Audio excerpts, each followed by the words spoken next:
Hello everybody and welcome to a new episode of Pokemon Ruby Nuzlocke. In the last episode, I took a steam in Petalberg Gym, had a heated battle against Flannery, and went on an archaeological excavation in Route 111. And in this episode, I'm going to take on the power-obsessed man known as Norman. A quick note first. While training at the desert for this fight, a few things happened that I'm obligated to share. So, I'm going to cut here and show you my unfortunate happenings. In the desert, one Pokemon that I failed to mention was Baltoy, which is a ground and psychic Pokemon that has good defenses and pretty okay attack. It has the ability Levitate, which means any ground moves will not work on it. Right here, what I was doing was I was fighting a trainer battle to raise some levels, and while I was fighting it, it landed a critical hit on my Postman. I did survive the hit, but unfortunately Sandstorm was in effect, and essentially, yep, it was goodbye, Postman. So as to the rules, I had to go back to the Pokemon Center and pay my respects by depositing the Postman into the death box.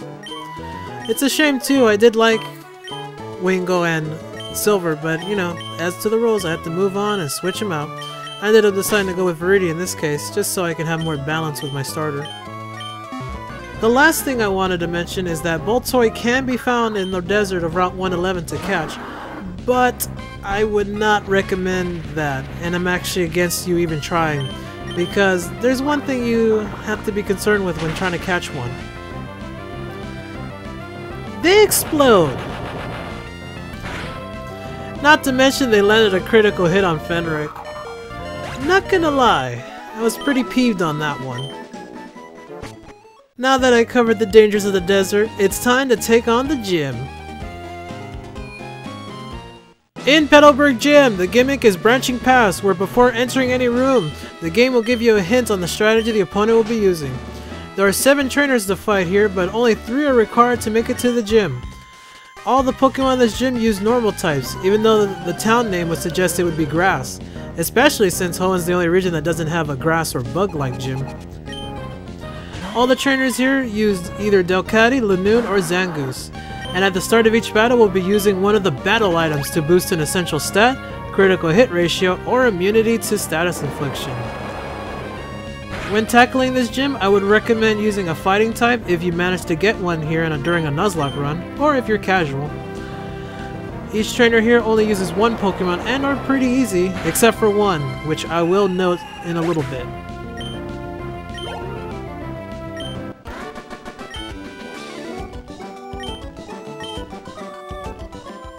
Since I am required by Nuzlocke rules to show essential battles, I'll be speeding up this segment. In the meantime, it gives me a chance to talk about Norman and his relationship with his son Ruby. According to Pokemon Adventures manga and Pokemon Black and White 2, the family moved from Olivine City of Johto to Hoenn so Norman could be gym leader. In the manga interpretation, Ruby was constantly being pressured by his father to do Pokemon battles, but instead wanted to focus on being a top coordinator in Pokemon beauty contests. So Ruby, unlike most protagonists, decided to run away from home to achieve his goals. During his adventures, Norman caught wind of it and went extreme speed to catch him. When he caught up with Ruby, he forced his son to a street fight to earn his right to do contests. In the end, both almost died in their struggle, and Norman just let him do as he pleased to follow his dreams. Even though Norman was against Ruby's actions, like a tsundere, he always intended to let Ruby do contests due to an incident that happened back in Johto. Years ago, Ruby, despite being the fashionista, was actually a battle-happy kid. Ironically enough though, Sapphire, aka May, being the battling type, was actually a delicate type girl. So what happened was while Norman was preparing to be gym leader in Johto, which makes me think that maybe he intended to take Whitney's job as a normal expert, Ruby and Sapphire ended up being attacked by a Salamence, and Ruby pretty much knocked it out. Speaking of knocking something out, this is the room that I told you that you should avoid. The opponent could potentially knock out a Pokemon, which is really bad in a Nuzlocke run, so I recommend skipping it. Anyways, Ruby's aggression on the Salamence caused the release of a powerful Pokemon, and Norman took responsibility for it, making him fail at being a gym leader. Not only that, but some psychological damage happened to Ruby and Sapphire. Ruby became afraid of the kind of person he was and refused his violent behavior. On the other hand, Sapphire was mortified on how badly Ruby got hurt, and felt ashamed, so decided to end up becoming stronger as a result. So there was a bit of a role reversal there and some added depth to the main characters. In the end, Norman moved his family to Hoenn for Ruby's sake and to capture the Pokemon that escaped to Hoenn.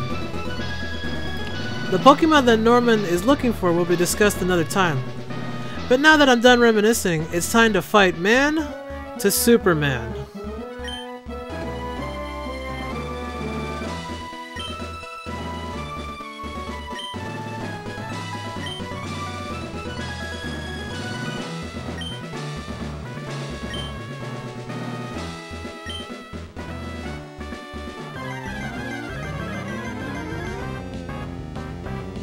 And right here is a gym battle against Norman. His first Pokemon is Slacking, normal type, level 28. Its stats are across the board. This thing puts the monster in pocket monsters. What he's going to start off with is by using the move Yawn, which is a delayed attack that makes you fall asleep. The reason why he's doing it is because of his ability Taunt, which means he can only attack every other turn. The strategy I'd recommend when fighting this guy is attack him when he's going to attack you, and during the turns where he can't attack, you should heal or switch out. It's not exactly the most efficient strategy, but I do recommend it. Another strategy you can use is using Protect. Protect is a move that stops all attacks, but fails if used consecutively. But since he can attack consecutively, you can essentially just stop all attacks altogether. The only thing is there's one complication with that. The TM for Protect you cannot get until very late in the game. So the only two Pokemon that can naturally learn it is Wingull, which unfortunately I lost early on, and Torkoal. In this case, having Torkoal has actually been a huge help for me because not only am I protecting his attacks, but I'm also increasing my attack and defense. Right here, Norman decided to start attacking me by using Feint Attack, which is a dark move. So I'd recommend not using a Ghost type as he has a counter for that. Which actually comes in handy in this case since my defense is so high and that dark moves are being special in this game, he actually can do some pretty decent damage on me. The move that he doesn't show in this fight is Encore, which is a move that makes you repeat the move over and over again in a way to trip you up and make sure that his Taunt doesn't become a hindrance. At this point, I am dominating this fight because not only is he unable to touch me, but I've been increasing my stats constantly, and right now I'm at 3 × 5 the normal attack power. Unfortunately, I completely underestimated him at 3 × 5 attack power, and I'm only doing 45% of his health. Not only that, I accidentally paralyzed him, which usually is a good thing, but not in this case. The ace up his sleeve is Facade, which doubles attack power if he has a status infliction, so I'd recommend not even doing that either. Because if he manages to pull one off, it's goodbye to anybody who's not Torkoal. Just to be on the safe side, I increased my stat to the complete max of 4 times the normal attack power. That way I'm able to at least try to one-shot him completely. If you're playing the Emerald version of the game, I would recommend watching out for a Pokemon he has called Linoone, which maximizes his attack using Belly Drum. In all honesty, in terms of fights, this one is much harder than the Emerald version, which is one of the reasons why I love this game more.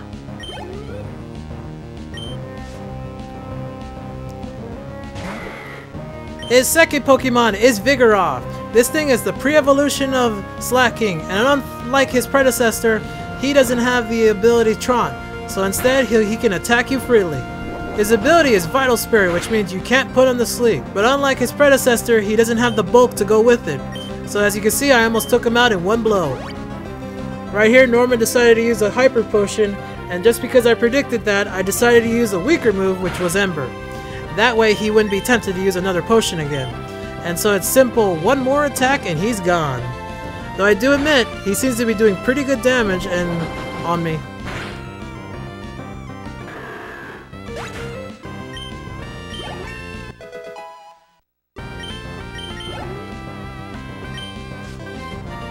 His final Pokemon is another Slacking. But unlike the first one, this one is all offensive. He's not going to mess around anymore and he's just going to straight out attack you. An attack that he doesn't show here in this fight is Slack Off, which is actually a move that lets him heal. So don't try to drag this fight on because he can actually heal himself. And unfortunately I paralyzed him again, which is another no for me. Right here, he's trying to use his most powerful move, which is Focus Punch. It's a move that fails if he gets hit, but if he does pull it off, he hits you with an 150 fighting type damage.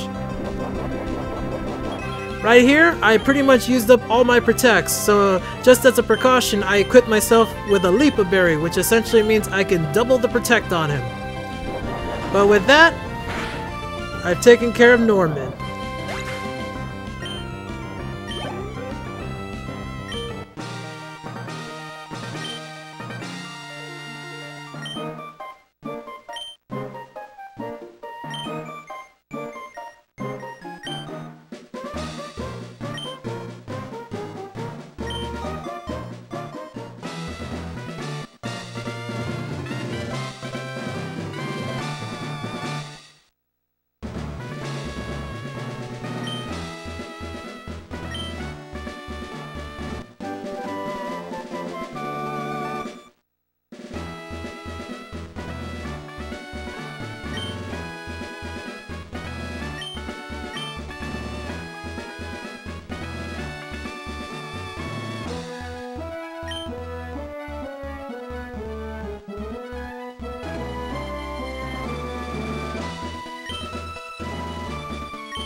As Norman said, we need to see Wally's family. For reference, Wally was the kid with asthma that we helped catch a Ralts. Even though we say goodbye to Norman and this is the last time we see him in game, I'll bring him up from time to time for story's sake. And honestly though, the story gets sadder.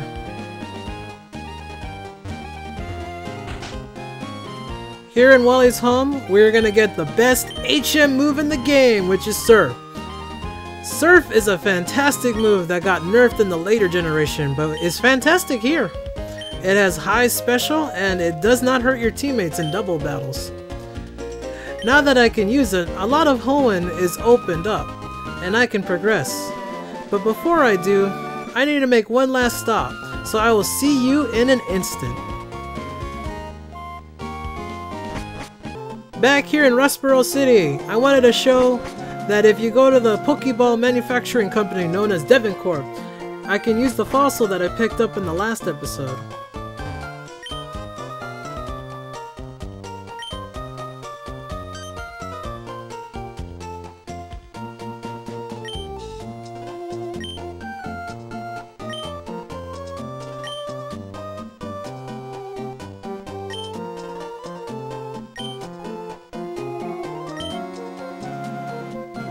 So what I had to do there was that I had to hand over the fossil, and all I had to do is a simple leave and re-enter the room so that I can get it.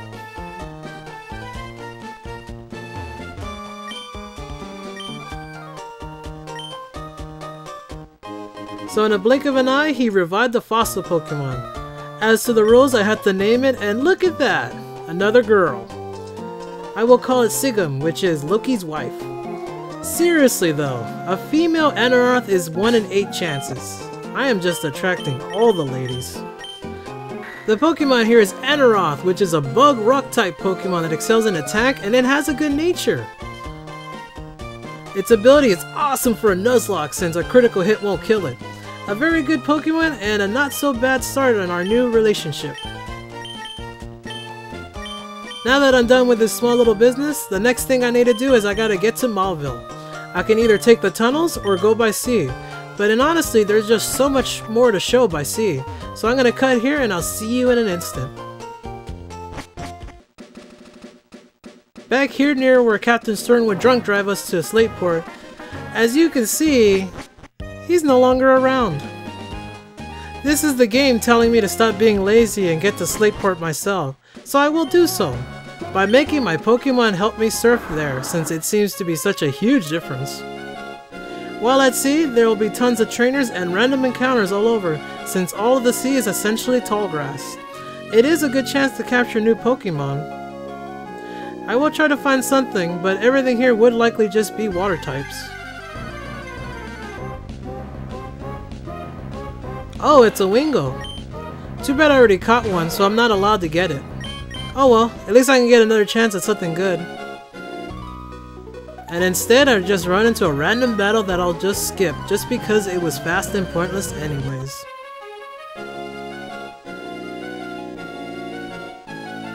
Now that repair wore off, let's find something useful. My first unique encounter, and it's Tentacool. This Pokemon is a poison water type with average stats and is more of a defensive Pokemon than anything.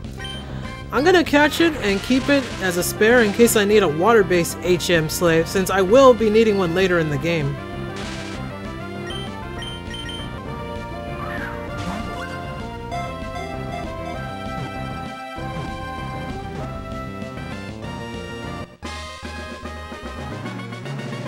And like that, we caught it.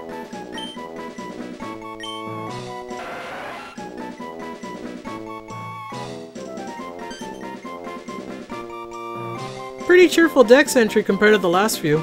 As to the rules, I had to give it the name, and I choose sunglasses since I'm cool with it. Now that I caught something, I'm gonna cut ahead to the main points of interest here.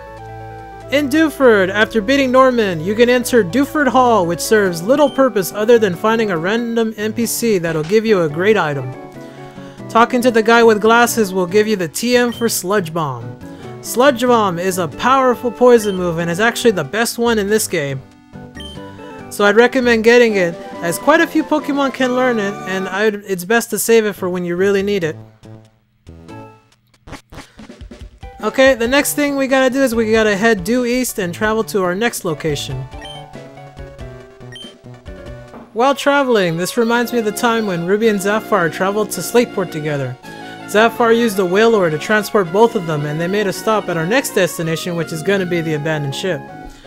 There, Sapphire kicked Ruby off the Wailord onto the ship because she was insecure about sleeping next to a boy. Though honestly, those two have more of a love-hate relationship more than anything.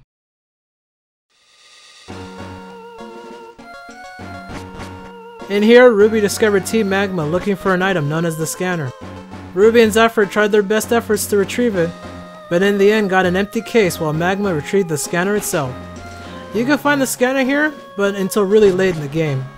Instead, what you could do is fight trainers for experience and find the key to the locked door to the second floor. You can find random items in this room. Here you'll find an oddly placed pool of water, which you can't catch Pokemon, but its purpose here is so you can access other areas late in the game. The scanner itself plays a small part in the story, but in the game is only meant for a side quest. I might come back and get it, but the reward for it is for an evolutionary item for a pretty abysmal Pokemon that requires trade, which is forbidden in Nuzlocke.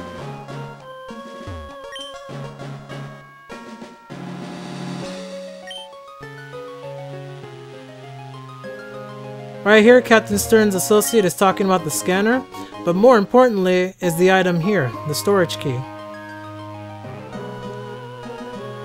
Now that we have it, all I had to do is do a quick backtracking and open that door that we couldn't do so a moment ago.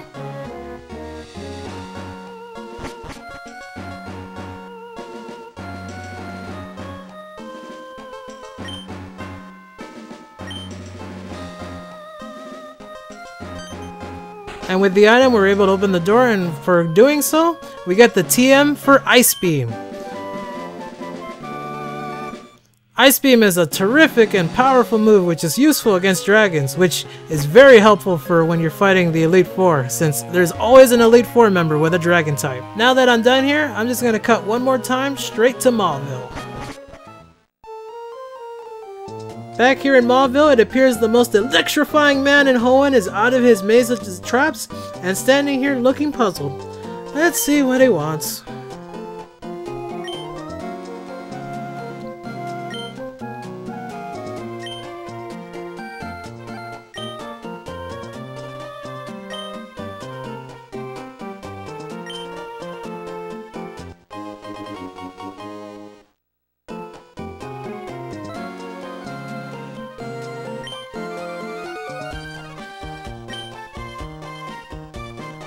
Great, without an option, I am now Watson's Gopher guy.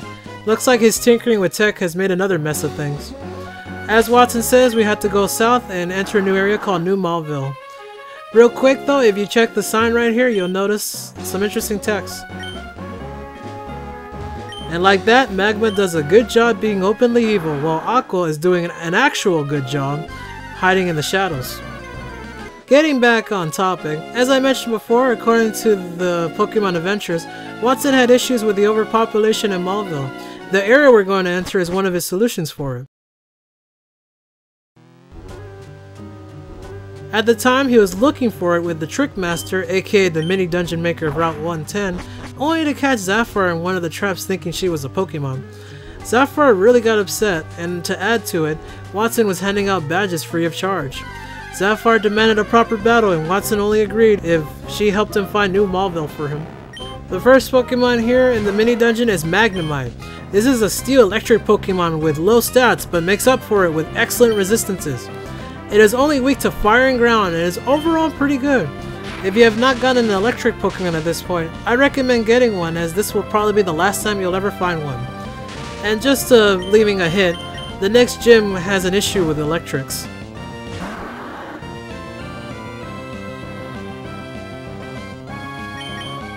I did try to make an effort to catch it here, but it is being quite stubborn. Then again, trying to catch it at full health was not exactly a smart idea either.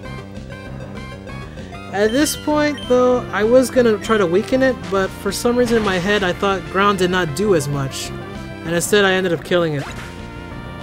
I have phosphor anyways, but a failed capture is still bad. While exploring the mini dungeon, the puzzle here is switches, where you can open and close paths here. You will find random items and Voltorbs, which is a Pokemon that can explode, but doesn't do so in this case. In this dungeon, it's worth mentioning that New Malville, in the Adventures interpretation, is actually an amusement park made by an ancestor of the Trick Master, which is fitting seeing how that the ancestor of a mini dungeon maker made this. There's actually a funny tale where Watson and his Pokemon got magnetized by the generator and Zafar saved him. Right here, there will be times where you have to grab an item to hit the switch and move on. One will be a Voltorb and the other one will be safe. You just need to pick the one that matches the color of the wall that is ahead to avoid conflict. Okay, the generator is down, and so all I need to do is get the item over here to the right and get out of here. So I'm gonna teleport away.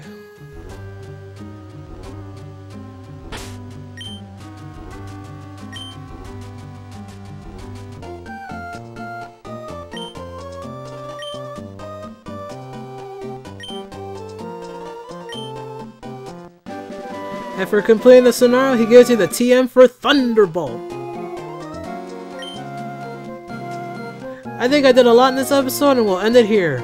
So next time in Pokemon Ruby Nuzlocke, I'm gonna actually enter a new area. Until then, see you later. Bye!